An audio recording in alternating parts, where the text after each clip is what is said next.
سوال یہ آیا، آج مجھے ایک فقیر ملا اور مجھے کہتا ہے مجھے پیسے دو، اگر نہیں دو گے تو کسی گاڑی سے تمہاری گاڑی کا ایکسیڈنٹ ہو جائے گا. ویسے فقیر کو پیسہ دینا کیسا؟ 100 نہ دے بھائی، اس کو دیتے دیتے بھی واپس لے لیا جائے.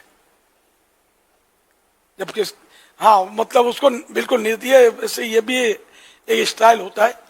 یہ جیسے کہ بچپن میں اس طرح کا فقیر دیکھے میں نے بھی، جیسے کہ وہ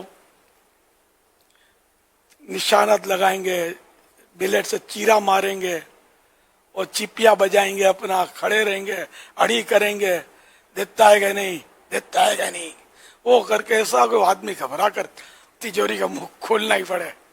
پھر اگر نہ بھی دے کو بہت دل پکڑے نا تو مٹی اٹھانی ہے چھو کر کے.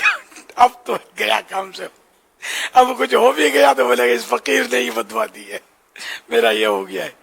تو یہ کیا عام طور پر یہ بھی ایک ٹیکٹ ہے. فقیر بہت ماہر ہوتا ہے اور ان ماہرین کو دیا ہی نہ جائے.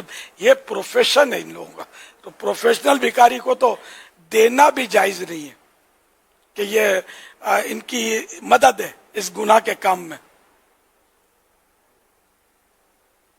اور یہ ایسے ٹھوکم ٹھوک کرتے ہیں. حادثہ یہ کیا کروائیں گے؟ اللہ بچانے والا ہے. ہم حکم شریعت پر عمل کریں گے انشاءاللہ الکریم خیر ہوگی. اگر ہو بھی گیا خدا نہ خواستہ حادثہ تو کیا نہیں ہوتے حادثے؟ یہ سارے جو روز تو گاڑیاں الٹ پلٹ ہوتی رہتی ہیں، تو کیا سب کو فقیروں کی بددعائیں لگی ہوتی ہیں؟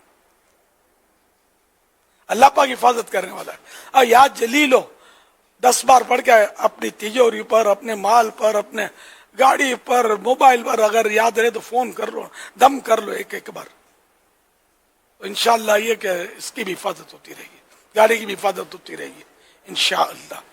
جیم سے یا جلیل ہو، کوئی اس کو چرا نہیں سکے گا. مفتی صاحب آگے